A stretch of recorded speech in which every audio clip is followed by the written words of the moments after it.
Just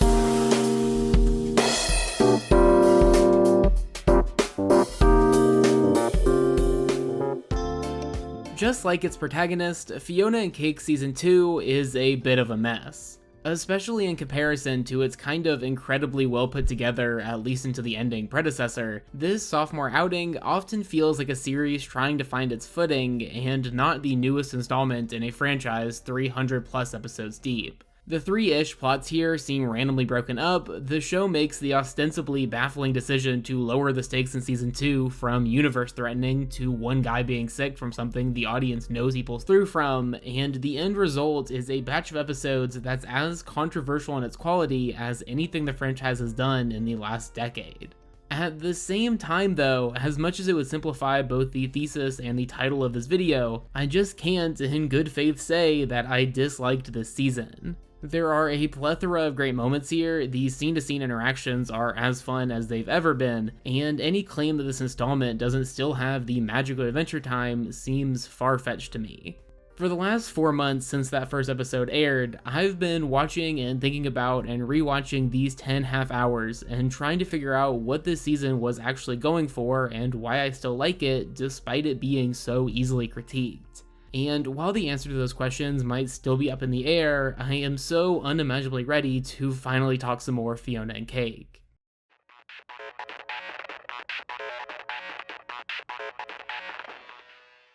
Let's back up a bit and talk about how the season is set up. For the rest of this video, we'll be jumping around a good bit throughout all 10 half hours, but I think it's useful to start at episode 2-1, The Hare and the Sprout. Within the first few minutes of the season, the show goes ahead and gives us a pretty straightforward thesis for the Fionna half of these episodes, first delivered through Astrid's tale and then by Queenie further into the episode. After saving her universe and all of its inhabitants, Fionna expects happily ever after, only to find that the hero feeling and treatment by others quickly fades as she still feels like the same loser she's always been.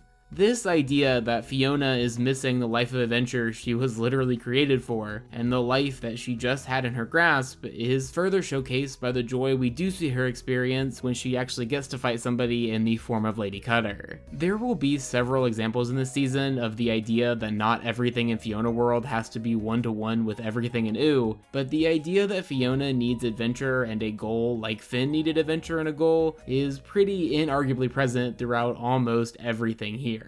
Also, side note, because there isn't really another place in the video for it, but this intro is sick as hell. Does it quite fit a season that's at least 60% slice of life? Not really. But I do think it does a good job in showing the contrast between Huntress Wizard and Fionna's journeys, and that guitar that cuts into every cold open literally never gets old. Anyway, getting to the other half of the show's title, Cake's tertiary role in the season is also established here. Her technically living alone, emphasizing her trying to find herself outside of Fionna, and her trying to hide her magic cat side when she's with Emkron, foreshadowing the journey she'll eventually go on towards the end of the season. Just like last time around, Cake will spend this batch of episodes once again being the third most important character in a show that bears her name, but I do think that she does get some really interesting and meaningful stuff, just mostly 8 episodes from now. Eventually, we're introduced to the main plot point of the season that about 70% of the show will revolve around: Marshall and Gary's new cafe, The Sweet Spot. And before anything happens to it, it first allows us to get reacquainted with our cast from the last time around, with both its owners as well as Ellis and Hunter all being absolute delights. For much of the season, these guys will be split up and doing their own side adventures separate from one another, but it's just really enjoyable to see these guys all hanging out with Fionna and Cake, even if it's just for only a bit. One not so subtle dream about how Fionna hurts her friends when trying to help them later, and we get an example of it, as we learn that Queenie owns the land the Sweet Spot is built on, land that Fionna evidently recommended, and therefore owns the cafe itself, a problem that our protagonist declares she's going to fix. Now, is this kind of inarguably a step down from the stakes and frankly the inherent appeal of last season? Kind of, obviously, yeah. But does that stop this from also being a really fun reason to follow these characters around for 10 episodes? We'll get back to that one. Over on the ooh side of things, the show also wastes no time in setting up what Huntress Wizard is going to be getting up to this season. Finn is dying from the wound we saw him get last time he was with Simon, and HW is going to try to stop that from happening.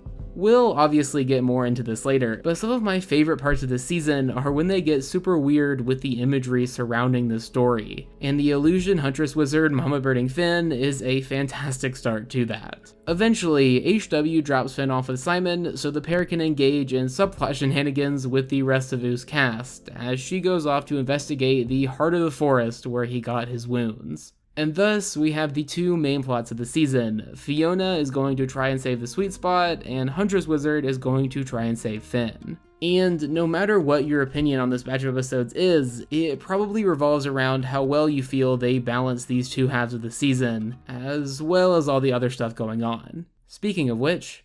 Sorry we're late. Marshall wanted to take 5 buses and double back 3 times to get here. That sounds fun.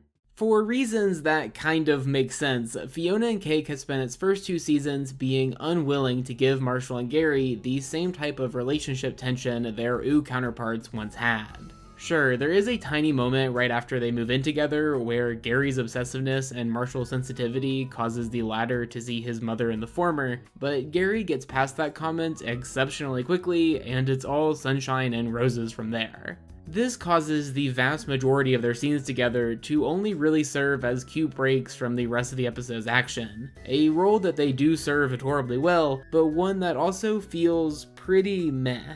At least it does give Joe Pera his perfect role in this franchise. We're eating like royalty tonight, because we're the princes.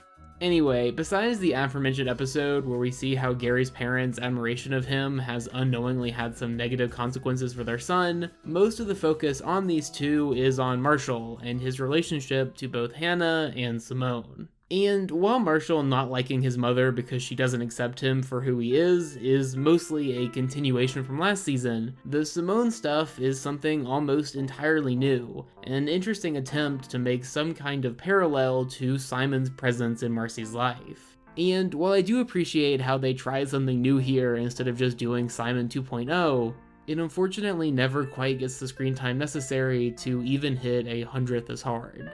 Part of this is just because the show had no interest to put any of the focus on Simone herself, with her having very few lines outside of her tiny song about being lonely and maybe having Simon-esque memory issues. But also, Marshall kind of spends most of his time outside of Gary this season being a bit of a nothing character. Maybe it's just the lack of Donald Glover's inherent charisma oozing out with every line, but I just never really got enough out of this season's Marshall to justify having his own plot. Even when his story is at its strongest, which I would argue is the dream from 2-6, which portrays Simone's approachability in contrast with Hannah by making the latter this enormous, incomparable being, Marshall just can't really provide any reason to care, responding to almost everything with this monotone sadness that I've struggled to not find grating.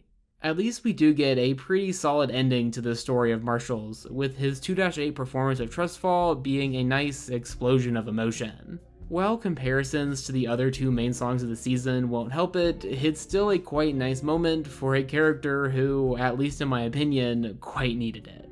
Overall, while Gary and Marshall are still fun characters, I just didn't really especially enjoy most of the non-Fionna time spent with them in this batch of episodes. But I still wouldn't be super bummed out if they are indeed a bigger part of Season 3, as the post-credit stinger seems to imply they will be. If anything, I think it was what these plots were often cutting into that largely caused my somewhat negative reaction to their screen time, so I believe that having an even bigger focus could be a big help. Speaking of the scenes they were cutting into... How did you even get to Fionna World? Huntress? I can't tell you.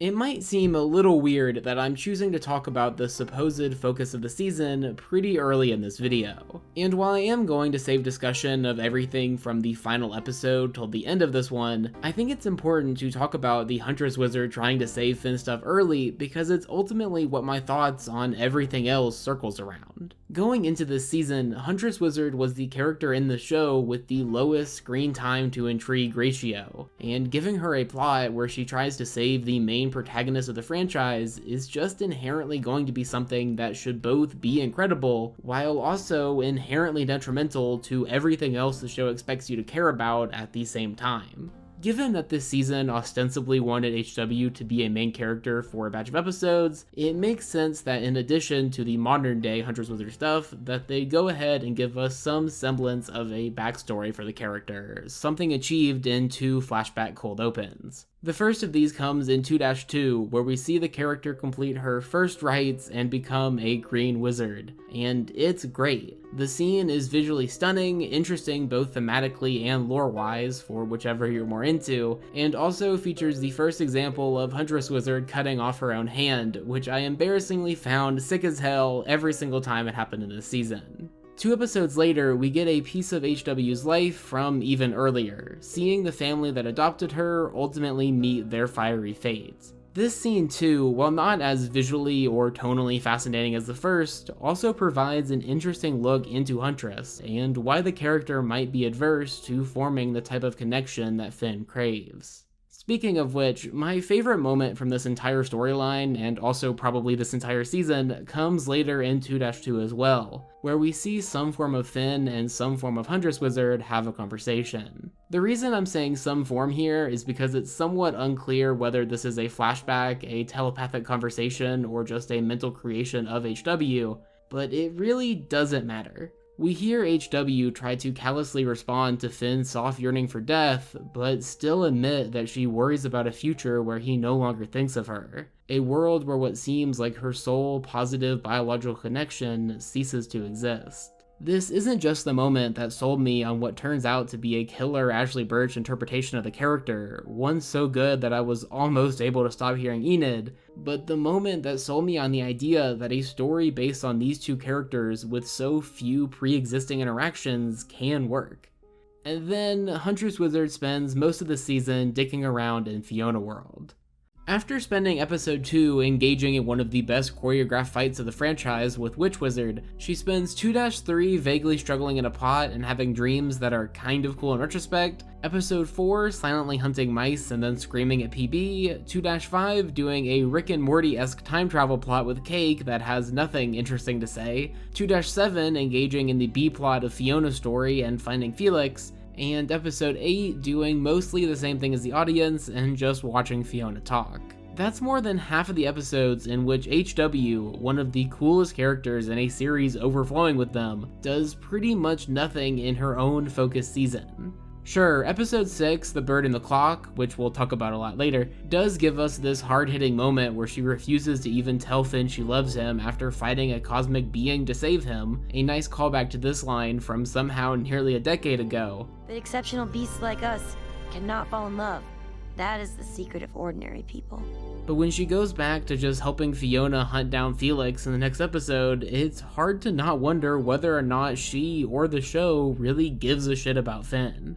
Okay, obviously that's kind of unfair, but part of the reason I'm being somewhat harsh here is because I know the show can do interesting and impactful stuff, and when it chooses not to for episodes at a time, it just hurts. Take the last HW moment I want to talk about in this section at the beginning of episode 9, for example, where Huntress finds the connection to the heart within herself. For a character that believes she's above any type of emotional connection, this should be a huge moment. A beautiful demonstration that, as much as she wants to deny it, she too is a being defined by her relationships with those around her. And yet, it's still Fionna that ends up being the emotional linchpin of the scene, as it's her support of HW despite what she's going through that ultimately ends up being the most impactful. In the end, the issue with Huntress Wizard in this season is simply a lack of focus. Something somewhat baffling given that she's supposed to be the focus of the season. The way this video is structured, I'll end up getting back to this character at the very end, but I wanted to go ahead and do this segment now so that as I go through the next 3 chapters of this video and it's largely positive, you know that all of it came at a cost. While I have no doubt that the AT crew could have made a killer Huntress Wizard focused story, no doubt they could do a surreal yet slice of life young adult sitcom, and obviously no doubt they could do a fan servicey follow up to the original, I just don't think doing all of them at the same time is ultimately something that was ever possible. Speaking of that last thing, though. Creator, your favorite son is here. Please eat something. Fionna and Cake's first season had somewhat limited appearances from the original cast, with almost nobody but Simon and Prismo making appearances between episodes 3 and 9. Instead, the way the show utilized arguably its most valuable asset, a treasure trove of lovable characters, was by giving us alternate versions of them, which worked so unbelievably well. There's no reason to spend an entire season traumatizing Marcy or PB to an interesting state when we can just get perfectly designed what-ifs for any member of the cast. As the years somehow passed since that first season, this is one of those things I continue to grow more appreciative of. Just how kick-ass the worlds of that first batch of episodes truly were. Season 2, on the other hand, goes for a slightly different path. And while the fact that PB, Marcy, and Simon are in almost every episode does certainly have some less than ideal consequences, I just can't lie to you, and therefore must admit that I did indeed enjoy seeing these guys again. Simon having to go back to his old haunt and confront who he used to be, Marcy succumbing to her vampiric instincts and biting Finn, PB giving the heart a death with dignity but being unable to do the same with our series protagonist. All of these moments are fun or interesting or devastating to watch, and the decade plus of characterization for each of them means that it can all take up relatively limited screen time as well. So while the fact that these three goof around for a non-0% of the majority of the episodes here is kind of inarguably fan service, it's still pretty stinking nice if you are indeed a fan. Speaking of which, the award for the best cameo of the season actually has to go to a different character, and one who I honestly thought had little chance of ever getting this type of focus ever again, as we get what has arguably become the new Flame Princess moment. One thing I wish this season focused on more was what Huntress Wizard and Finn's relationship meant to the series status quo originally. The idea that Finn could be in a relationship that wasn't perfectly built for plot structures, but instead one that felt fitting of how magically messy Ooh was. And it's ironically this scene without the pair that I feel hits at that the hardest. The way this kiss feels both non-romantic but still immensely beautiful, never feeling like FP misses Finn but more so that she appreciates what they had together. This is just the type of relationship analysis that makes a good chunk of their original appearances together feel like an entirely different show. One that this is probably going to be its own video one day. While Flame Princess is still somewhat easily my non-poster MVP, there is some slight and surprising competition in the form of Cosmic Owl, who, conceptually at least, leads my favorite episode of the season. As after 2-6, The Bird and the Clock opens with an explanation for both his and our episode 9 newcomer's backstory, we then get the wildest dream sequence in a series absolutely loaded with them. And while the stuff like HW seeing Finn as a little kid who can't stop putting himself in danger is thematically interesting, it's impossible to argue anything else as this episode's strongest suit other than just how sick as hell it is. It's hard to overstate just how enthralling the clock-based death plays occurring on stage to Finn are, each one being entirely distinct, fit with really fun visual glitches, and also carrying the chance that this could be it for our franchise protagonist. I still find it hard to pause this one several rewatches later. I didn't even mention that Farmworld Finn returns for this sequence as well, this cacophony of Finns filling the stage as the visual and conceptual might of everything Adventure Time has to offer is thrown at you over and over and over again. This is an all-timer of an episode, and a perfect example of something that only this franchise could do.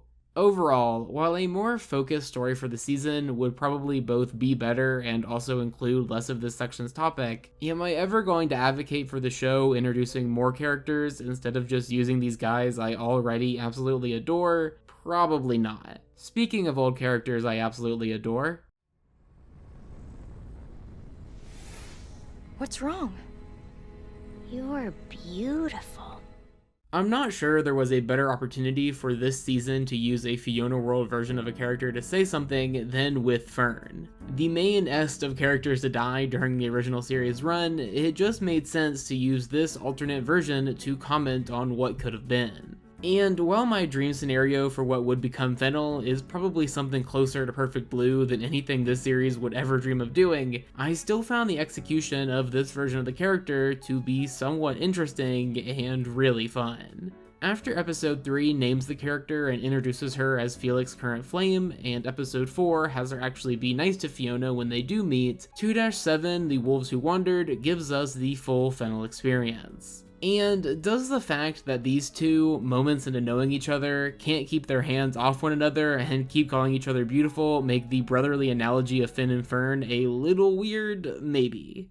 Maybe if you're a fucking square, that is. Fionna and Fennel getting high off wizard eyes and going off on a hilariously unsuccessful mission to rescue Felix is one of the high marks for pure enjoyment I had while watching this season, being the only half hour to even somewhat compete with episode 6 for the title of my very favorite. Even before we make it to this episode's alternate quote-unquote location, this pairing just provides the franchise with a type of energy it's never really had. Somebody who can play off Fiona's more manic moments in a way that Cake's character, especially after this season, can't quite do anymore. Visually as well, this first section with the wizard eyes just fills the human-ish world that much of this season takes place in with some much appreciated whimsy. And then the show takes us to Venus. And besides just being a clever play on the original's fascination with Mars, this planet that is dubiously real in any capacity is certainly really fun to watch. The song too is, holy shit, this song is so good. Being the best in a season with 2 Rebecca Sugar numbers is already impressive, but this tune is just catchy in a way that wouldn't cause it to stick out in even something like Over the Garden Wall.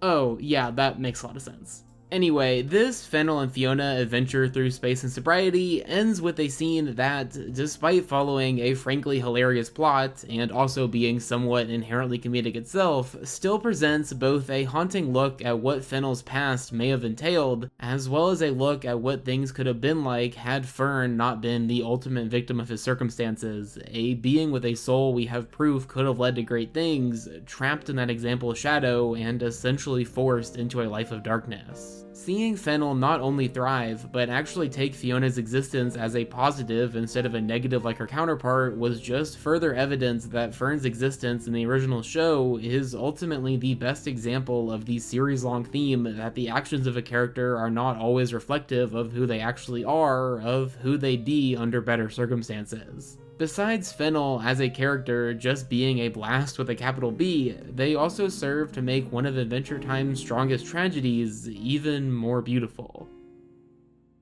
2 episodes later, Fionna and Cake Season 2 drags Fern out of the grave.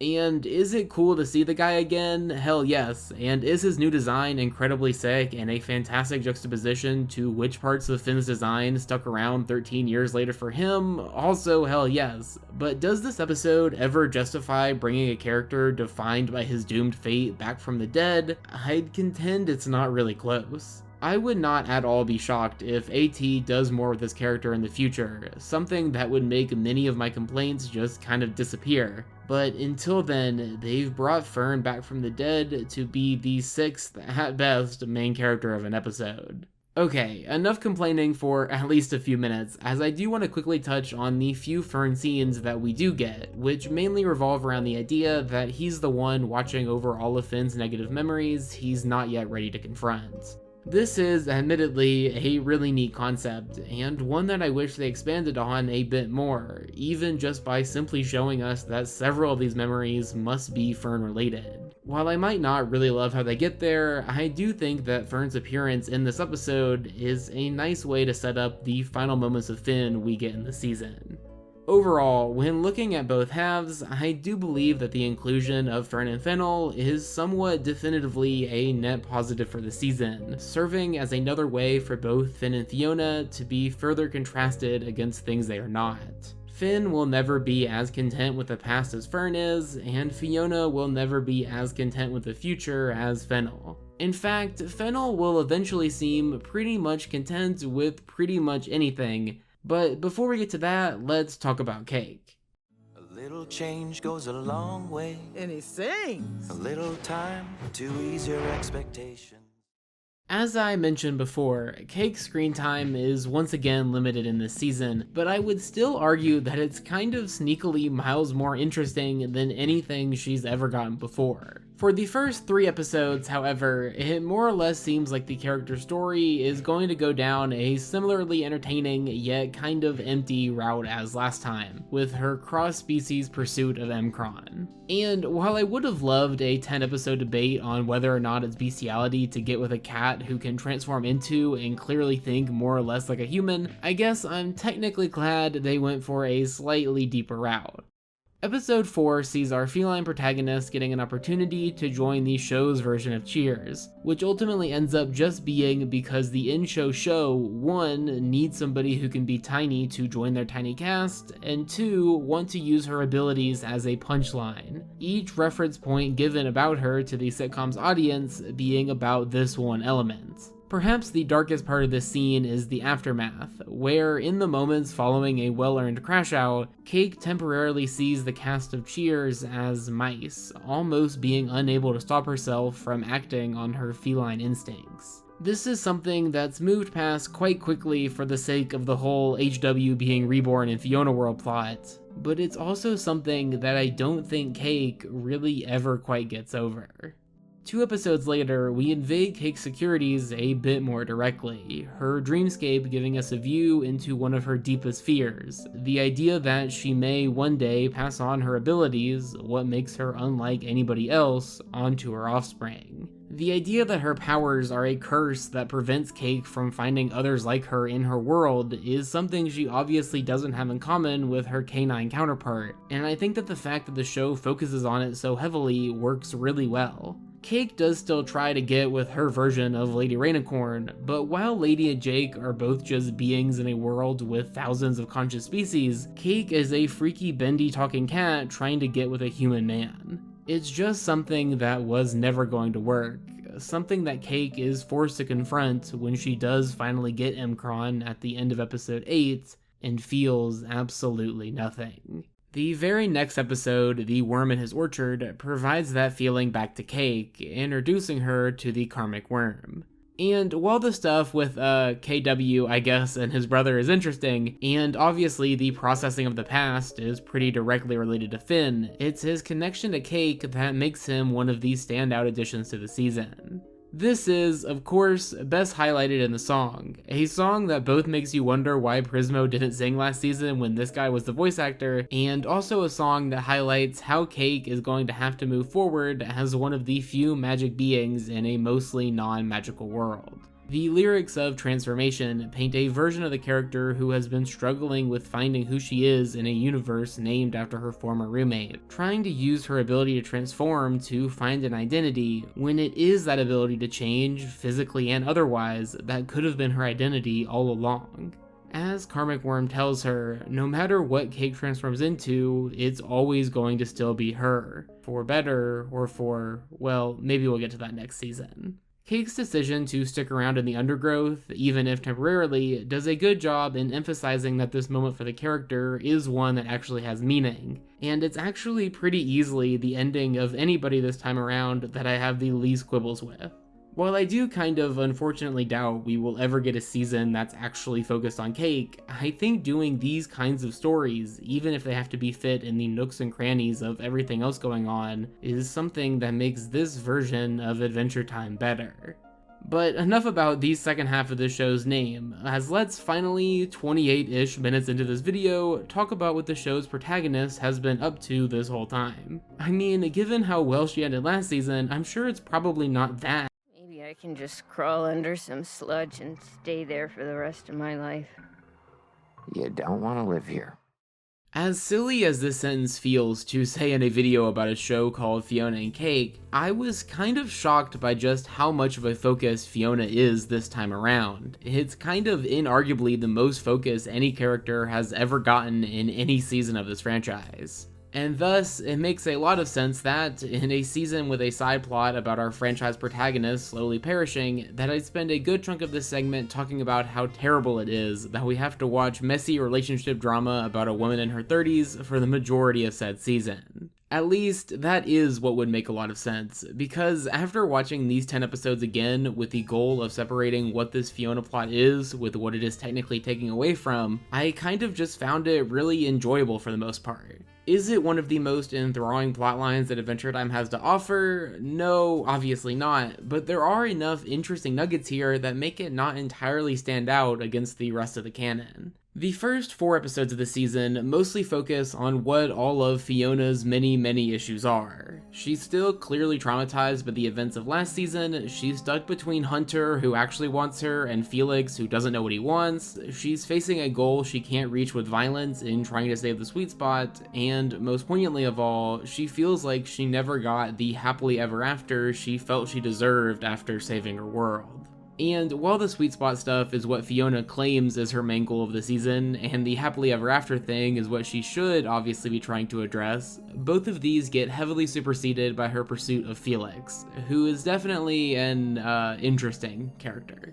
Taking the crown pretty easily for Fionna World character least connected to their Oog counterpart, his existence this season is to mostly just serve as something negative for Fionna to chase in order to negatively impact her relationship with everybody else around her. Her chasing him hurts Hunter as she neglects their commitments, hurts Marshall and Gary as she cares more about him performing at the Sweet Spot fundraiser than who she's raising funds for, hurts Fennel for obvious reasons. It's just generally the avenue in which Fionna messes up everything more and more throughout the season. And I think it's kind of fun. I like that the show is willing to make our protagonist such a mess, and I think that scenes like the Memories montage in episode 4 do a good enough job of showing why Fionna does want Hylics that we don't feel like she's acting entirely irrationally. At least until she does start acting entirely irrationally. After pretty much solely organizing much of the Sweet Spot fundraiser, or Boys Night if you will, Fionna ultimately misses the show while throwing her alternate universe self under the bus,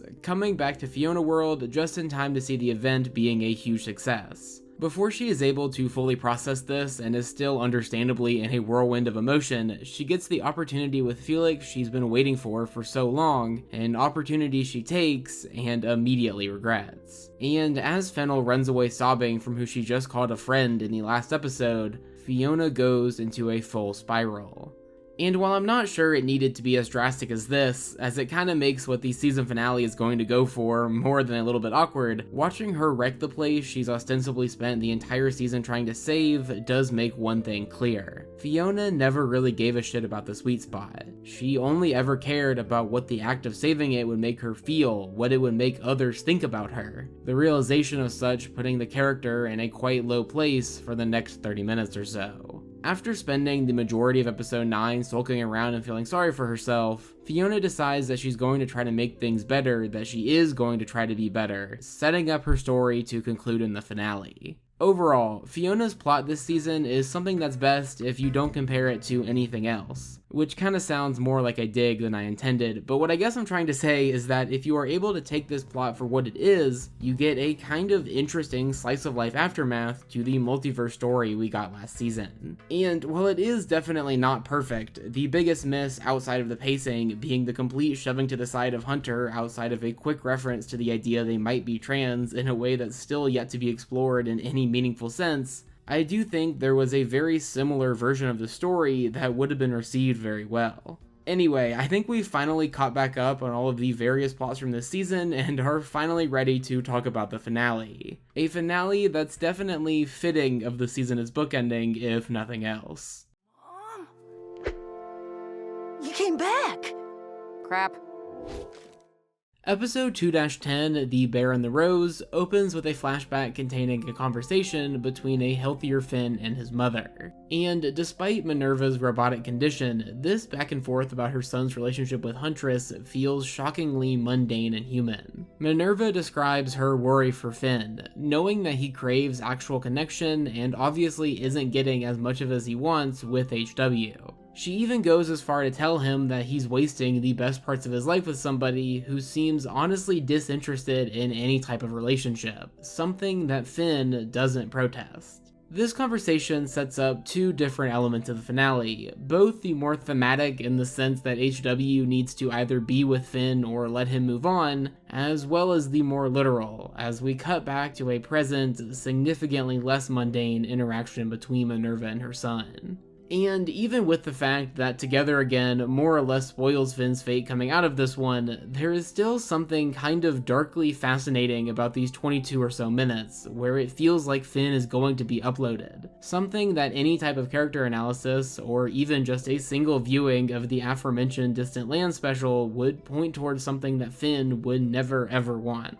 The idea that he should be preserved forever is something that is obviously a selfish endeavor, and seeing our entire cast care so much and so blindly about Finn that they can't even see that, it just makes for what is both an interesting scene and a great ticking clock. Speaking of which, relatively early in this episode, we get our HW and Finn reunion, and man, it is such a beautiful scene, especially visually. The way that Finn is physically healed by Huntress too is really well done. The idea that these various versions of HW must be given up in order to help him, her literally giving up parts of herself and giving up access to her soul, that, thematically at least, demonstrates a hopefully more open version of the character moving forward.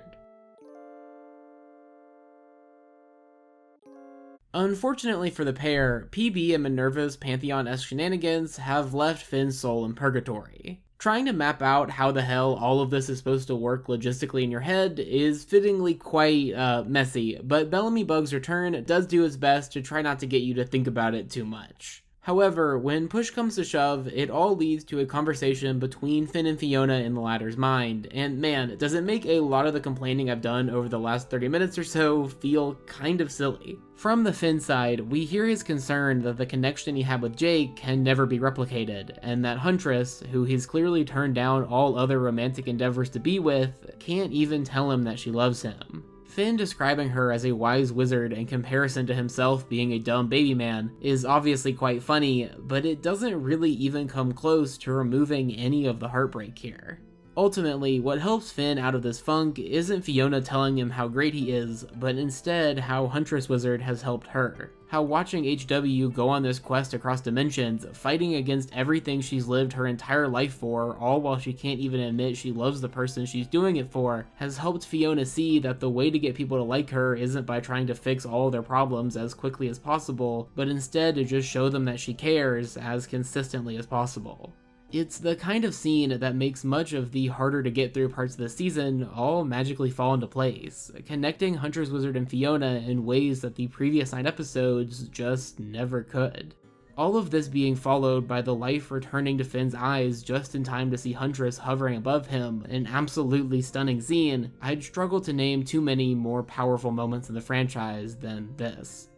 Seeing Huntress doing a very non-HW thing at the end of the episode and giving up time to teach the next generation is a nice touch too, demonstrating that the character will hopefully actually be more open after the events of this season. To wrap things up on the Fionna side, the most predictable downside of the fact that Fionna does this horrible thing at the end of episode 8 does indeed come true, as while the show does technically manage to prevent the character from being forgiven immediately, the use of a time skip means that, for all intents and purposes, she pretty much is.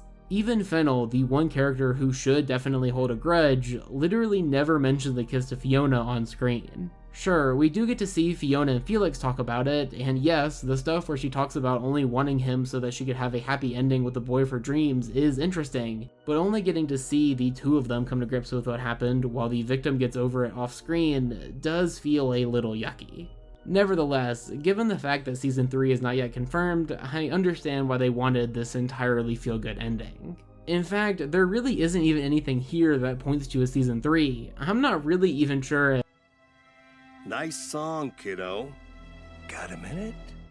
So, what's next for Adventure Time? Obviously, we are getting side quests probably later this year, a series that I am both immensely fascinated by and utterly terrified of, as well as the movie that may not exist and the BMO show that probably doesn't exist, but I think that this season makes it more than clear that the crew wants to do, or at least expects they're going to do, more Fionna and Cake. The world outside the city being revealed and possibly just now coming into existence, the glimpse of the Catalyst comment in the background, and holy shit, that Hunt's an end tag, which is something so unlike this franchise to do, but was still so sick. Even the PB and Marcy stuff here feels like it's setting up more of a subplot involving the two of them, rather than another project dedicated to the pair. There's also other things that this branch of the franchise has left to focus on, like the glitches with Prismo and the fact that Fionna probably still does have to lose that arm at some point. I just think there's plenty left in Fionna World to explore. However, if that does never end up coming to fruition, if the days keep passing without a season renewal and side quest ends up being the primary Adventure Time canon, I do think this sophomore outing from Fionna and Cake will be something that we collectively become more positive on over time.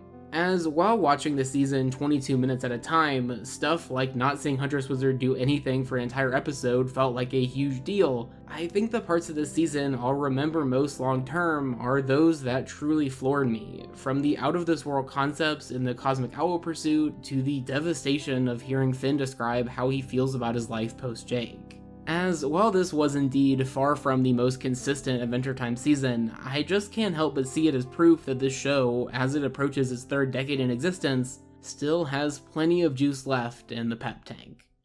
And that's about it for me. Apologies this one took and was so long. I just had so many things to say about this season that I'm still thinking about while recording this last segment. If you want a more direct way in the comments to tell me that this season is actually entirely bad, Blue Sky is the best way to reach me nowadays. But either way, this has been Ample Samuel, and I'll see you in like a month or so, maybe? Thanks for watching.